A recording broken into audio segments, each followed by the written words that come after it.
कैंचुए से आदमी तक। एक खेत में कैंचुआ रहता था। वह खेत की मिट्टी खाकर अपना पेट भरता था। उसने कभी किसी को हानि नहीं पहुंचाई। एक दिन उधर से एक मेंढक निकला। उसने कैंचुए को मिट्टी में रेंगते देखा तो उसने सोचा, बड़ा मुलायम है ये तो, इसे खाया जा सकता है। यह सोचकर मेंढक कैंचुए के पास पहुंचा और बोला, क्यों रे शैतान, तू खेत का सत्यानाश क्यों कर रहा है? सारे खेत की मिट्टी इस तरह खा जाएगा तो किसान अनाज कहाँ बोएगा? कैंचुए ने अपना बिना हड्डी का शरीर मोड़कर पीछे देखा और नम्रता से कहा, अरे भाई, मैं तो थोड़ी सी मिट्टी खाता हूँ, उसके बदले में उतनी ही खाद मैं इस खेत में छोड़ता हूँ और मिट्टी को उपजाऊ बनाता हूँ। मेंढक को कैंचुए का जवाब नहीं, उसका शरीर चाहिए था, इसलिए लपक कर कैंचुए को निगलना आरंभ किया और 2-4 झटके में उसे पेट के हवाले कर दिया। वहीं खेत में एक बिल भी था। एक सांप मेंढक की यह करतूत देख रहा था। उसने मेंढक को मौत से फुदकते देखा तो उसका मन ललचाया। फुंकार मारता हुआ वह बिल में से निकला और बोला, अरे अत्याचारी, तूने उस कमजोर कैंचुए को निगल लिया, उसने तेरा क्या बिगाड़ा था? ठहर, मैं इस मामले का न्याय करूंगा। मेंढक उत्तर देने वाला ही था कि सांप ने उसे निगल कर मामले का फैसला कर दिया। खेत के पास ही एक मोर नाच रहा था। उसने सांप को देख लिया।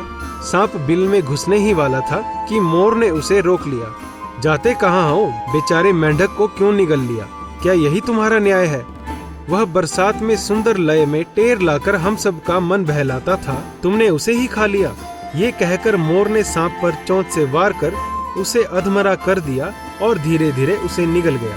सांप निगल कर मोर आनंद से खेत में नाचने लगा। उसे देखकर एक किसान बड़ा प्रसन्न हुआ और जाल डालकर मोर को पकड़ लिया। मोर को लेकर किसान शहर बेचने चल पड़ा। मार्ग में एक घना जंगल पड़ता था। किसान को अकेला देखकर शेर ने दहाड़ मारी, जिससे जंगल गूंज उठा। शेर की आवाज सुनकर मोर मेयो मेयो करने लगा। किसान भी चिल्लाया, मुझे बचाओ। जंगल में कुछ लकड़हारे लकड़ी काट रहे थे। शोर सुनकर वे भागकर आ गए और उन्होंने शेर को भगा दिया। किसान ने उनका धन्यवाद किया और मोर लेकर चलने लगा। लकड़हारों ने उससे पूछा, इस मोर को कहाँ लिए जा रहे हो? किसान बोला, मैं इसे शहर में किसी को बेच दूंगा। लकड़हारे बोले, इसने तुम्हारी जान बचाई है, तुम इसे मौत के मुंह में देने जा रहे हो। यह तो जंगल की शोभा है, इसे छोड़ दो। किसान उनकी बात मान गया। उसने सोचा, अपने थोड़े से लालच के लिए किसी की आजादी नहीं छीननी चाहिए, और उसने अपने हाथों से मोर को आजाद कर दिया। इसी तरह शिक्षाप्रद कहानियां सुनने के लिए आप हमारे चैनल को सब्सक्राइब करें और बेल आइकन जरूर दबाएं।